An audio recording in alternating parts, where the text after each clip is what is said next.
Բարև ձեզ,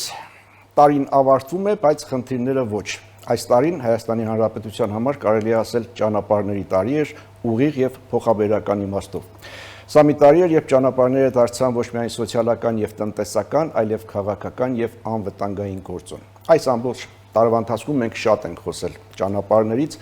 խոսել ենք Հայաստանի Հանրապետության խաղաղության խաչմերուկից, խոսել ենք Ադրբեջանի մոգոնած եւ այդպես էլ մյուս վայրում չստացած Զանգեզուրի միջանցքից, խոսել ենք հայ-ամերիկյան թրիփ նախագծից, միաժամանակ խոսել ենք եւ հանուն արդարության պիտի նշեմ, քիչ ենք խոսել Հայաստանի ներսում ենթակառուցվածքներից,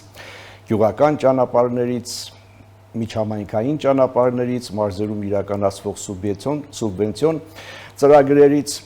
Սրանք թվում է թե տեխնիկական ոլորտներ են, սակայն իրականում խորը քաղաքական շերտեր են, քանի որ հենց այստեղ է որոշվում, թե ինչպես է ապրում Հայաստանի Հանրապետության քաղաքացին, ինչ է փոխվում Հայաստանի Հանրապետության քաղաքացու կյանքում իրականացված այդ ծրագրերով, ճանապարհներով, սուբվենցիոն ծրագրերով, էներգետիկայի զարգացումով եւ այլն եւ այսպես շարունակ։ Այս ամենի առանցքում իհարկե Հայաստանի Հանրապետության տարածքային կառավարման եւ ենթակառուցվածքների նախարարությունն է։ Սա մի գերատեսչություն է, որի որոշումները մենք տեսնում, շոշափում ենք ոչ միայն քաղաքական որոշումների եւ հայտարարությունների համատեքստում, այլև կոնկրետ իրականացված աշխատանքներով, կառուցապատված ճանապարհներով, ասֆալտապատված ճանապարհներով, իրականացված սուբվենցիոն ծրագրերով եւ այլն։ Այսօր ազատ զրույցում փորձելու ենք տարեվերջյան ամփոփիչ ֆորմատով հասկանալ, թե ինչ է կատարվել անցած տարվա ընթացքում, ինչ է փոխվել Հայաստանի Հանրապետության քաղաքացու կյանքում եւ ինչ պետք է ակնկալել գալիք 2026 թվականից։ Սա ազատ զրույցն է Free News-ի եթերում, որտեղ համադրվում են փաստերը, կարծիքները, գնահատականները եւ կանխատեսումները։ Զրուցակիցս Հայաստանի տարածքային կառավարման եւ ենթակառուցվածքների նախարար Դավիթ Ղուդաթյանն է, բարև ձեզ։ Բարև ձեզ։ Տարվա վերջում ենթակառուցվածքները կարծես դառնում են ոչ միայն հաշվետվություն, այլ նաև պետական մտածողության չափանիշ, հենց այս կետից սկսենք։ Ընդհանրապես 2025 թվականը ինչպիսին էր ձեր նախարարության համար, սա ավելի շատ եւ ավելի շուտ կարելի ասել հաջողությունների, ձեռքբերումների, թե փորձությունների, դժվարությունների, ճգնաժամերի հանդգնեմ ասել հաղթահարման եւ կառավարման տարի էր։ Շնորհակալ եմ նախարարի համար, պարոն Կիրակոսյան, ուրախությամբ պիտի արձանագրեմ, որ որպես այդպիսին ճգնաժամներ չենք ունեցել եւ տարածքային կառավարման եւ ենթակառուցվածքների նախարարության համակարգման բոլոր ոլորտներում տարին ակտիվ աշխատանքային էր եւ այս օրերին էլ ակտիվ աշխատանքային տարի ենք ամփոփում։ Ենթակառուցվածքներում ընդհանուր գնահատականելի ինչ է փոխվել մեկ տարվա ընթացքում։ Նախ ավելացել է եւս 500 կիլոմետր որակով կառուցված, վերակառուցված, նորոգված եւ հիմնանորոգված ճանապարհ, էական դրական տեղաշարժում են հյուսիս-հարավ ճանապարհի կառուցման ընթացքի հետ կապված, իմիջիալոց տարբեր մասերի, ներառյալ շինարարական աշխատանքները եւ մրցույթային գործընթացը։ Ենթակառուցվածքների մասով, եթե ասեմ, մեծ ծավալի ջրային ենթակառուցվածքների զարգացման ուղղված աշխատանքներ են իրականացվել, վերջապես ավարտվել է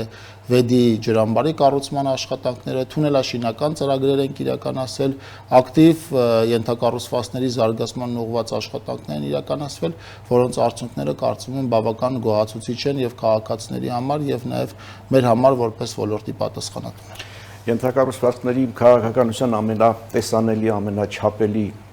հատվածը կարծես ճանապարհներն են եւ այս տարվա ընթացքում շատ է խոսում այդ 500 կիլոմետր ճանապարհի մասին։ Սա ինչ թիվ է։ Սա հանրագումար է, մեծ թիվ է, փոքր թիվ է, սա ինչքանով է զգացվում մարզերում, ինչքանով է տեսանելի մարզերի բնակիչների համար, ինչքանով է փոխում նրանց կյանքը։ Մենք նախ պիտի ուրախությամբ արձանագրեմ, որ արդեն հատել ենք 4000 կիլոմետր կառուցված ճանապարհը, նկատի ունեմ վերջին 7-8 տարիների ընթացքում եւ այս 500-ը եկավ լրացնելու նաեւ այդ հսկայական ծավալը, որի ականատեսն ենք լինում մենք ամեն օր երթևեկելով Հայաստանի Հանրապետության մարզերով, բնակավայրերով, ակնհայտ է, որ հիմա ճանապարհները նոր ստանդարտների են, նոր որակի են, անվտանգության տարերով նոր համալրված եւ համեմատության եզրեր չունեն նախորդիվ գոյություն ունեցած ճանապարհների հետ։ Ուրախությամբ պիտի ասեմ, որ մենք որակի հետ կապված էական դրական փոփոխություններ ունենք, պայմանավորված են հանգամանքով, որ մեծ ծավալի փորձաքննություններ է սկսել իրականացնել պետական լաբորատորիան, ճանապարհային դեպարտամենտի լաբորատորիան։ Եթե ամփոփեմ այս աշխատանքը, պիտի ասեմ, որ մենք տարվա ընթացքում հասցրել ենք Հայաստանի Հանրապետության բոլոր մարզերի, գրեթե բոլոր բնակավայրերում շինարարական աշխատանքներ իրականացնել պետական բյուջեի միջոցով ճանապարհաշինական ոլորտում եւ ուրախությամբ պիտի արձանագրեմ, որ մենք արդեն նոյեմբեր ամսվա վերջին, երբ որ եղանակները խիստ բարենպաստ էին ճանապարհաշինության համար, մենք 505 կիլոմետր ճանապարհ ենք կառուցել, սրան գումարված նաեւ լրացուցիչ նաեւ հաշվարկված են ծավալը, որը կա գրունտային ճանապարհների մասով, շուրջ 22 կիլոմետր գրունտային ճանապարհներ ենք ուրեմն կառուցել եւ նաեւ 30 կիլոմետր նախորդ տարիներից թերություններ ենք շտկել։ Այդ կիլոմետրերը մարզերի մեջ հավասարաչափ են բաշխվել, թե ըստ անհրաժեշտության, որտեղ է որ խնդիրները արդեն լուծված են, որտեղ է որտեղ մնում են, շարունակում են մնալ այդ խնդիրները, այսինքն ինչպիսին է հավասարաչափ բաշխվածության, հավասարաչափ զարգացմանից։ Մենք փորձում ենք հավասարաչափ բաշխել, բայց հասկանալով նաև մարզերի սփռվածությունը եւ մարզերի ճանապարհային ցանցի երկարությունները, ոչ միշտ է հնարավոր լինում ուղիղ մաթեմատիկական բաշխում անել, եթե մոտավորապես թվերով ասեմ, մենք յուրաքանչյուր տարի յուրաքանչյուր մարզում 40-ից 60 կիլոմետր ճանապարհ են կառուցում, վերակառուցում եւ հիմնանորոգում եւ այս տարի էլ այդ տրամաբանության մեջ ենք աշխատել։ Միջպետական ճանապարհների մասով արդեն ունենք գրեթե ամբողջությամբ լավ վիճակում գտնվող միջպետական ճանապարհներ եւ հիմա մեզ թույլ ենք տալիս նաև ավելի շատ կենտրոնալ հանրապետական մարզային տեղական նշանակության ճանապարհների կառուցման եւ վերակառուցման աշխատանքների վրա։ Այս ճանապարհների սոցիալական, տնտեսական արդյունքները չափելի են։ Իրենք ունեն եւ սոցիալական ազդեցություն, եւ ունեն տնտեսական ազդեցություն, նաեւ թույլ կտամ ասել ունեն հոգեբանական ազդեցություն, որովհետեւ օրինակ ամբողջությամբ ցեխի մեջ կողորած գյուղում մարդը այլ հոգեբանությամբ է ապրում, իսկ ասֆալտապատված ճանապարհներով, գեղեցիկ բակերով, լուսավորության ժամանակակից ցանցով, ուրեմն կահավորված ճանապարհներով այդպիսի գյուղերում մարդը այլ իրավիճակով է ապրում։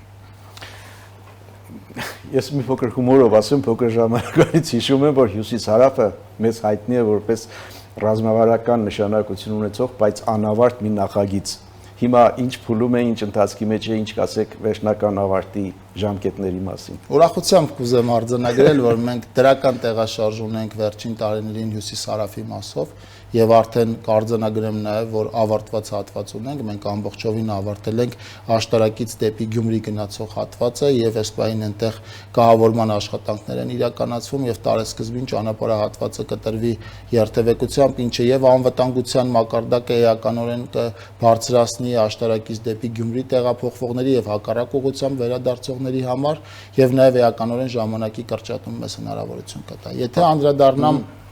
հարավային հատվածում տեղի ունեցող աշխատանքներին, պիտի ասեմ ակտիվ շինարարական տարի ենք ունեցել Քաջարան-Ագարակ հատվածի մասով, այնտեղ իրանական կապալառու ընկերությունը մեծ ծավալի աշխատանքի իրականացել է տարվա ընթացքում, ամառային ամիսներին, եթե ցուցանիշը մի քանի անգամ ասել եմ, կուզեմ եւս մեկ անգամ առիթ օգտագործել ասել, մենք յուրաքանչյուր օրվա ընթացքում միջին օրական կատարողականը կազմել է 60 միլիոն դրամ, այսինքն սա արձանագրումն է այն բանի, որ հյուսիս-հարավի մեր հարավային հատվածը Հայաստանի ամենամեծ շինարարական օբյեկտն է, փաստացի այնտեղ 19 կամուրջների կառուցման աշխատանքներ են իրականացվում, նոր ճանապարհների կառուցման եւ 2 թունելների փորման աշխատանքներ։ Երևան-Գյումրի կամ ինչպես նշում եք Աշտարակ-Գյումրի, այնտեղ մեծ հատված իհարկե երկկողմանի արդեն պատրաստ է, շահագործված է, շարժվում են, իսկ այն մնացած հատվածների վերջնաժամկետ, այսինքն այն մնացած հատվածներին ես ինչքան նկատել եմ, ես հաճախ եմ գնում Գյումրի գալիս այդ ճանապարհով, ասֆալտապատում ամեն ինչ արված է, այդ կահավորանքը բան վերջնական տեսքի երբ կգա։ Այս օրերին այնտեղ տեղադրվում են արգելապատնեշներ, նաև լուսավորության ցանցն է այնտեղ նոր կառուցվում, ավարտական փուլում են գտնվում, գծանշման աշխատանքները գրեթե ավարտվել են եւ 2026 թվականի տարեսկզբին մենք ճանապարհը ամբողջությամբ աշտարակից դեպի Գյումրի կհանձնենք շահագործման եւ այդուհետ ճանապարհը ամբողջությամբ բաց կլինի երթևեկության համար։ Միասնական երթուղային ցանց, սա ինչ է ենթադրում, ինչ է տալիս։ Մենք վերջին տարիներին փորձարկել ենք մարզային տրանսպորտային նոր երթուղի, երբ որ քաղաքը տարբեր բնակավայրերի հետ կապվում են նույն օպերատորի կողմից սպասարկվող երթուղիներով, այդպիսի հաջող օրինակ ունենք Կոտայքի մարզում, կարձանագրեմ նաև, որ այդպիսի հաջող օրինակ արդեն 2025 թվականի ընթացքում ունենք նոր հայտարարված մրցույթների շրջանակներում Արագածոտնի մարզում եւ առաջընթաց ունենք Արարատի մարզու երթուղու մասով, մենք այնտեղ դատական քաշքշուկներից հետո նոր մրցույթ ենք հայտարարել եւ հույս ունեմ, որ 2026 թվականի տարեսկզբին գարնանը մենք այնտեղ կունենանք կանոնավոր ուղևորափոխադրում։ Առաջընթաց ունենք նաև Գեղարքունիքի մարզի մասով, այնտեղ եւս մրցութային գործընթացը կայացել է հիմնական հատվածների մասով։ Սա ամբողջովին փոխում է մեր երթևեկության տրամաբանությունը եւ այս աշխատանքի հաջող իրականացումը մենք շարունակելու ենք նաև Հայաստանի Հանրապետության մյուս մարզերում, մեր մտքում ունենալով հենց այս տեսլականը։ Այսինքն մարզ կենտրոնը մեկ օպերատոր է, հա, ծառայություն մատուցում եւ կապում մարզի մնացյալ բնակավայրերի հետ, ես ճիշտ հասկացա։ Խոշոր քաղաքներում, Խոշոր քաղաքները տարբեր գյուղական բնակավայրերի հետ կապում է մի օպերատոր, Արագածոտնի մարզում մենք 3 այդպիսի տարածք ունենք, Արմավիրի մարզում օրինակ 2 այդպիսի բաժանում ունենք եւ կախված մարզից, մարզի աշխարհագրական դիրքից, քաղաքների միջև հեռավորությունից այնտեղ 2, 3, 4 կամ նույնիսկ 5 միասնական երթուղի ենք ունենում եւ այդ երթուղիներից յուրաքանչյուրի սպասարկումը հանձնվում է երկար ժամանակով, հստակ մրցութային պայմաններով, նոր տեխնիկայի եւ տեխնիկական այլ հագեցվածությամբ, պայմանավորված հանգամանքներով եւ բավական երկար ժամանակ մենք կարող ենք ասել, որ տրանսպորտային հարցը այդ մարզերում լուծվում է, որտեղ միասնական երթուղին է աշխատում։ Մրցույթով է որոշվում օպերատորը։ Միանշանակ մրցույթով է որոշվում, մրցութային ընթացակարգը բաց է եւ օպերատորները կարող են մասնակցել մրցույթներին, իհարկե թե բավարարում են Իսկ եթե մեկ օպերատոր այդտեղ մենաշնորհային ռիսկեր չեն առաջանում։ Մեկ օպերատոր չունենք որպես այդպիսին, կան տարբեր օպերատորներ, որոնք Հայաստանի Հանրապետության տարբեր բնակավայրերում են մրցութային գործընթաց հաղթել եւ փորձում ենք ռիսկերը կառավարել։ Հաջորդը արևային էներգետիկա, այս ոլորտում ինչ ունենք, ինչ միտումներ ունենք եւ ընդհանրապես այս ոլորտի զարգացումը ինչպես է փոխում Հայաստանի էներգետիկ հավասարակշռությունը եւ կախվածությունները։ Նախ ոլորտի զարգացումը այս պահին ուրեմն ակտիվ տեմպի մեջ է։ Ես պետք է ասեմ, որ մենք մոտենում ենք արդեն 1100 մեգավատ դրվածքային հզորությամբ արևային կայաններ ունենալուն եւ յուրաքանչյուր ամսվա ընթացքում շուրջ 10-ից 15 մեգավատ առնվազն ավելանում է արևային էներգիայի տեսակարար կշիռը մեր էներգահամակարգում, ինչը ակնհայտ դրական ցուցանիշ է հաշվի առնելով հավասարակշռությունը եւ դիվերսիֆիկացիան, բայց որը նաեւ որոշակի ռիսկեր է բերում ընդհանուր էներգահամակարգ։ Ինչ ռիսկեր։ Ռիսկեր, որոնք վերաբերում են մեր հիմնական էներգիա արտադրող ռեսուրսներին, երբ որ արևային էներգիան մենք գիտենք, որ օրվա խիստ որոշակի ժամերին եւ տարվա խիստ որոշակի ամիսներին ակտիվ արտադրվող էներգիա է եւ մենք օրվա ընթացքում ստիպված ենք լինում որոշակի մեր հիմնական ռեսուրսները լիցքաթափել կամ ավելացնել իրենց արտադրողականությունը կամ երբեմն ստիպված ենք լինում իրենց որոշակի ժամանակով հանել մեր էներգահամակարգից, բայց սա process է, որը հաջողությամբ մեր էներգետիկ ոլորտի գործընկերները կարողանում են կառավարել այս բանը։ Իսկ սա շարունակական այսպես պիտի լինի եւ կառավարվի, թե այլ լուծումներ պիտի լինեն այդտեղ։ Մենք այլ լուծումների ուղղությամբ մեծ ծավալի աշխատանք ենք իրականացել իրականում, ակտիվ շինարարական ընթացքի մեջ է Իրան-Հայաստան գծի կառուցման աշխատանքները, որը մեզ հնարավորություն կտա ավելի մեծ ծավալի էլեկտրաէներգիա արտահանել Իրանի Իսլամական Հանրապետություն։ Կուզեմ նաև նշել, որ մենք այս պահին մեր երկու հարևան երկրներ Իրան եւ Վրաստան էլեկտրաէներգիա ենք արտահանում։ Ուղղություններից մյուսը ներքին սպառումը խթանելն է էլեկտրոմոբիլների, ուրեմն ավելանալը իմիջիայլոց շատ կարևոր է այս տեսանկյունից, որ Հայաստանը 15000 քվոտա ունեցավ էլեկտրոմոբիլների մասով, որոնք նաև մեր հիմնական սպառողներն են, սրան գումարած նաև վերջին տարիներին ուրեմն այլ տեխնիկական հագեցվածությունները, որոնք մասնավորապես արհեստական բանականության սերվերները, մենք գիտենք, որ այդպիսի ծրագիր կա Հայաստանի մասով հաստատված, որը ելի լինելու է մեր խոշոր էներգասպառողներից մեկը։ Եթե կարճ ամփոփեմ, մեր հիմնական խնդիրը հնարավոր է լուծել ավելացնելով եւ արտահանումը եւ ավելացնելով ներքին սպառումը։ Քանի որ էներգետիկայից խոսեցինք, շատ է խոսվում, բայց կարծես թե որոշակիություն չկա ատոմակայանի վերաբերյալ։ Գիտեք քննարկումները, ասենք մենք գիտենք, որ քննարկումներ կան նոր ատոմակայան, ինչպիսի ատոմակայան, որ երկրի հետ կառուցել է ատոմակայանը, այս հարցերում ինչ նորություններ ունենք, փոքր դատարից հետո շարունակենք, կվերադառնանք վարքյաններ անց։ Հիշեցեմ, սա ազատ զրույցն է Free News-ի եթերում, ես զրուցում եմ Հայաստանի տարածքային կառավարման եւ ենթակառուցվածքների նախարար Դավիթ Խուդասյանի հետ։ Պարոն Խուդասյան, մենք խոսում ենք էներգետիկայի մասին եւ վերջին հարցս վերաբերում էր նոր ատոմակայանի հեռանկարին, ինչ ունենք այստեղ։ Մենք այստեղ ունենք տեսակի հստակ ընտրություն, Հայաստանի Հանրապետությունը շարժվում է մոդուլային ատոմակայան ունենալու Սա հստակ ճանապարհով։ որոշում է մոդուլային ատոմակայան։ Մոդուլային ատոմակայանի մասով ունենք հստակ որոշում, մոդուլային ատոմակայանի մոդելի որոշման մասով մենք այս պահին քննարկումների մեջ ենք եւ առաջարկների ուսումնասիրության մեջ ենք, ունենք տարբեր առաջարկներ եւ կարծում եմ, որ արդեն 2026 թվականի ընթացքում մենք մոդելի մասով կամ որոշում կայացած կլինենք կամ մոտ կլինենք այդ որոշում կայացմանը։ Ինչու մոդուլային, որովհետև այն մեզ հնարավորություն կտա եւ ճկունություն կտա էներգահամակարգում կայունությունը ապահովել, նաեւ ավելի անվտանգ ատոմականներ որպես այդպեսի։ Որ ասում եք մոդուլայինը որոշված է, բայց մոդելը հա որոշված չէ, ես ճիշտ հասկացա։ Սա նշանակում է պիտի ընտրություն կատարենք, թե որ երկրի առաջարկն ենք ընդունում կամ որ երկրի հետ ենք իրականացնում այդ նոր ատոմական կառուցումը։ Ես նկատի ունեմ, որ նախ պետք է որոշենք ինչ մոդելի ատոմական ենք կառուցելու, այսինքն քանի մոդուլներից ինչ հզորությամբ, որ ֆիրմայի եւ հետեւաբար նաեւ որ երկրի արտադրանքը։ Այստեղ կա մրցակցություն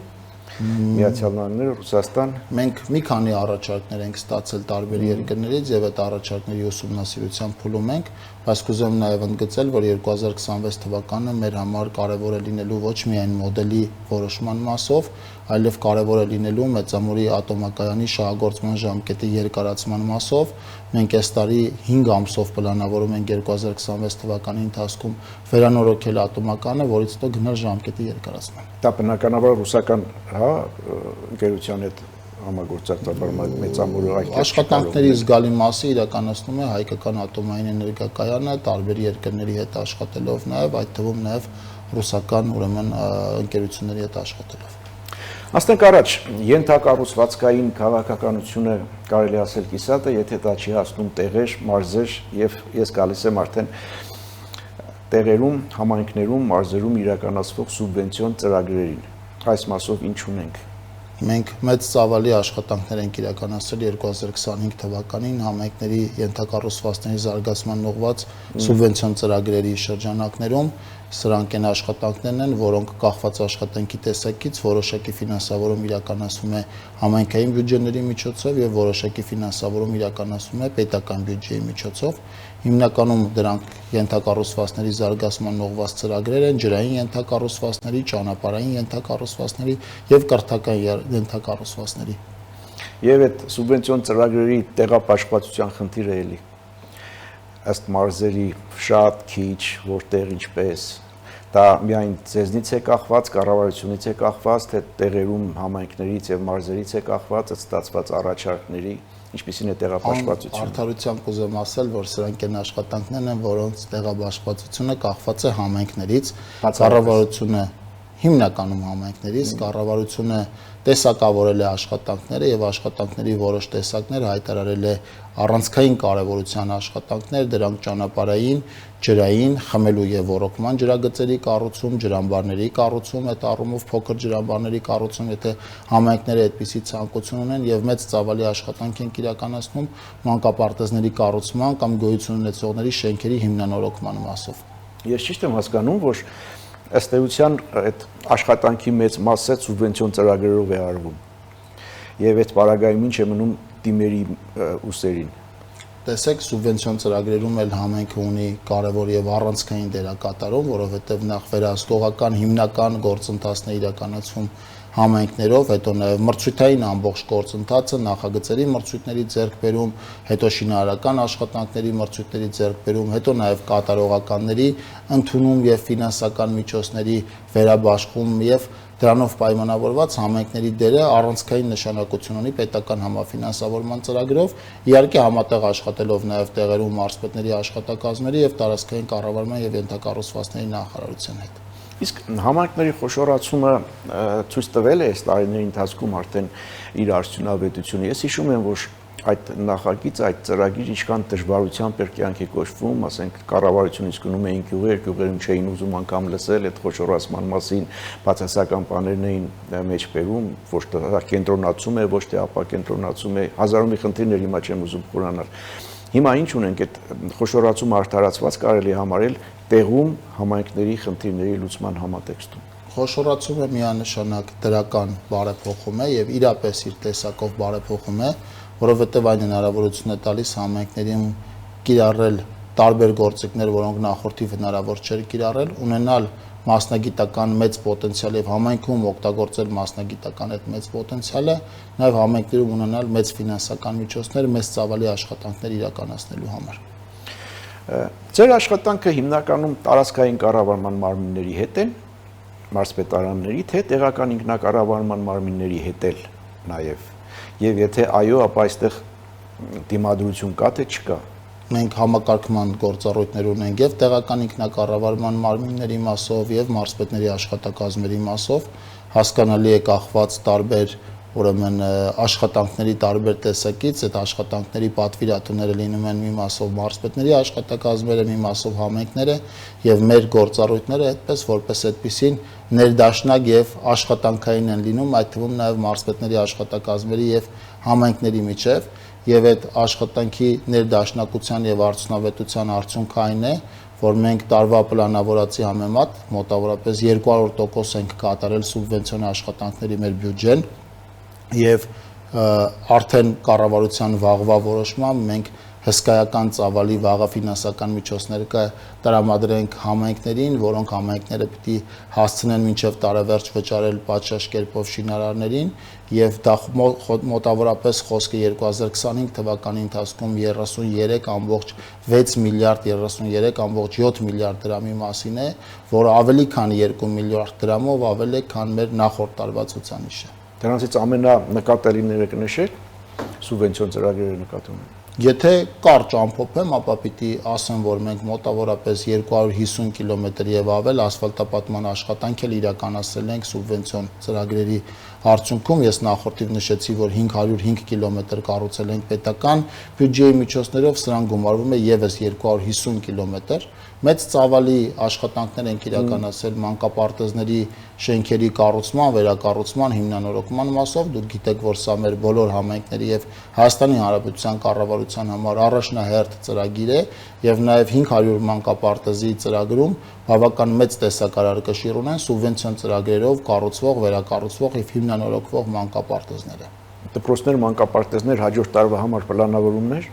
Մշտապես մենք պլանավորումներ ունենք, հանրապետության վարչապետը նաև հայտարարել է, որ մենք շարունակելու ենք 300 դպրոցների կառուցման ծրագիրը, պիտի ասեմ, որ արդեն բյուջետավորել ենք նաև 500 կիլոմետր նոր ճանապարհների կառուցման, վերակառուցման եւ հիմնանորոգման ծրագիրը հաջորդ տարվա համար շարունակվելու են նաև մանկապարտեզների կառուցման ծրագիրը եւ ֆինանսավորվելու են ամբողջ ծավալով, քանի դեռ դրա կարիքը Հայաստանի Հանրապետության համայնքներում կան։ Սրան գումարվելու են նաև հյուսիս-հարավի մի կարևոր հատվածում շինարարական աշխատանքների մեկնարկ, խոսքը Քաջրանի թունելի կառուցման մասին է։ Մենք 8 կիլոմետրանոց թունելի մասով առաջիկայում կամփոփենք մրցութային գործընթացը եւ նաև բանակցություններ ենք վարում եվրոպական հայտնի կապալառու ընկերություններից մեկի կամ գուցե իրենց միավորման հետ, որպիսի Բարգուշատի թունելի մասով էլ մենք այնտեղ շինարարներ գրավենք եւ մեր ակնկալիքները այնպիսին են, որ մենք տարեվերջին Քաջրանի թունելի կառուցման աշխատանքների մեկնարկը տված կլինենք։ Սրան զուգահեռ 2026 թվականը հյուսիս-հարավի մասով մեր համար կարևոր է նաեւ նախագծման աշխատանքների մասով մենք պլանավորում ենք Արտաշատից Սիսիան գնացող հատվածի նախագծումը եւ եթե հյուսիս-հարավի հետ կապված աշխատանքները ամփոփեմ, ապա մեր տպավորությունը այնպիսին է, որ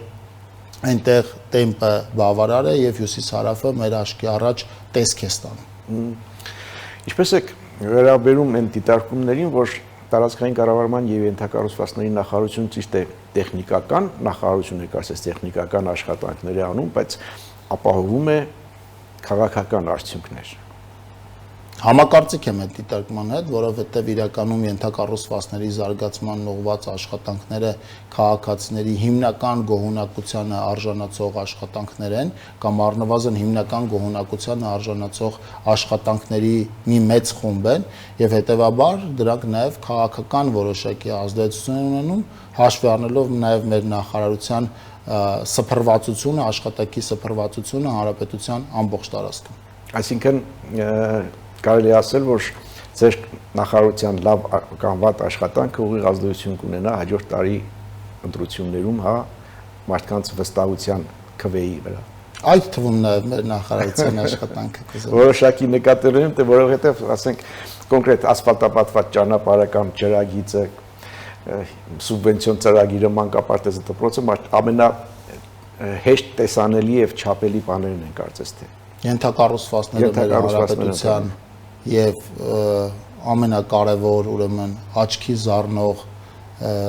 շինարարական օբյեկտներն են ենթակառուցվածքների զարգացմանը ուղղված մեր շինարարական օբյեկտները եւ հետեւաբար այո համակարծիք եմ ձեր։ Լավ, քանի որ հիմա ամենաարդիական խնդիրներից մեկի մասին էլ խոսենք, օգտվելով առիթից,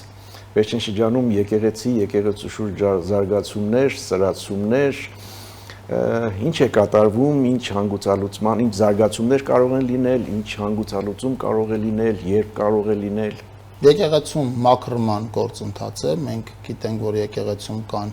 որոշ հոգևորականներ, Կտրիչ Ներսիսյանի գլխավորությամբ եւ ոչ միայն, որոնք մեր եկեղեցու եւ հավատացյալների մեջ որպես այդպեսին կապողողակ չեն կարող լինել եւ հետեւաբար իրենք պիտի շարունակեն իրենց հոգեվոր ծառայությունը, եթե իհարկե ծառայությունը հոգեվոր է։ Կուզեմ նշել, որ սա ոչ միայն բազմաթիվ հավատացյալների կարծիք է, այլև այս կարծիքին են միացել եկեղեցու բազմաթիվ հոգևորականներ, այդ թվում նաև բարձրաստիճան հոգևորականներ, եպիսկոպոսներ, արքեպիսկոպոսներ, եւ ես ողջունում եմ իրենց խիզախ կեցվածքը, որովհետեւ իրենք եկեղեցու մաքրման գործի առաջնամարտիկն են եւ որքան էլ այս օրերին իրենք թիրախավորվեն, մեկ է իրենց ծառայությունը շատ կարեւոր է հավատի վերականգնման տեսանկյունից առաջին հերթին եւ եկեղեցու հեղինակության։ Այնինչ դուք ասում եք եկեղեցու շուրջ զարգացումների մասին, դրանք այս կամ այն կերպ դրսևորվեցին վաղաշաբաթի ընտրություններում։ Այո, որոշակի հոգևորականների մասով դրսևորվեցին, որովհետև իրենցից շատերը ներգրաված էին, ինչպես նախկինում, այնպես էլ հիմա ներգրաված են եւ եղել քաղաքականության մեջ, որպես այդպիսին ավանդաբար ընդդիմադիր գործունեություն են ծավալել, եւ այո, վաղաշաբաթում այդպիսի պատկեր ունեցան եւ մեր որը սակայն ամբողջությամբ չկարողացավ ազդել ընտրությունների արդյունքների վրա եւ որովհետեւ այնտեղ նաեւ կար հոգեվորականներ, որոնք իսկապես ուզում էին լավ քաղաքապետ, լավ համենքի ղեկավարներ եւ ճիշտ կեսվածք ունեցան։ Հաջորդ տարի խորհրդարանական ընտրություններում ակնկալիքները մեր ակնկալիքները բացարձակ հաղթանակն է, ստանալ Հայաստանի Հանրապետության քաղաքացիների մեծամասնության վստահության քվեն։ Մենք վստահ ենք, որ նախորդիվ իրականացված աշխատանքը, այդ թվում եւ ենթակառուցվածքների զարգացման ուղղված մեզ հնարավորություն է տալիս ակնկալել այդ քվեն եւ մենք այդ քվեն ստանալու ենք առաջին հերթին խաղաղության ամրապնդման եւ նաեւ Հայաստանի Հանրապետությունում են մեծ ծավալի շինարարական աշխատանքների շարունակության համար, որոնց մեկնարկը տրվել է նախորդ տարիներին եւ որոնցից շատերը նաեւ ընթացքում են գտնվում այս օրերին։ Շնորհակալ եմ զրույցի համար։ Ես եմ շնորհակալ։ Հետևենք իրադարձությունների զարգացումներին, սա Ազատ զրույցներ Free News-ի եթերում ես զրուցում եի Հայաստանի տարածքային կառավարման եւ ենթակառուցվածքների նախարար Դավիթ Խուդակյանի հետ։ Լավ մնացեք։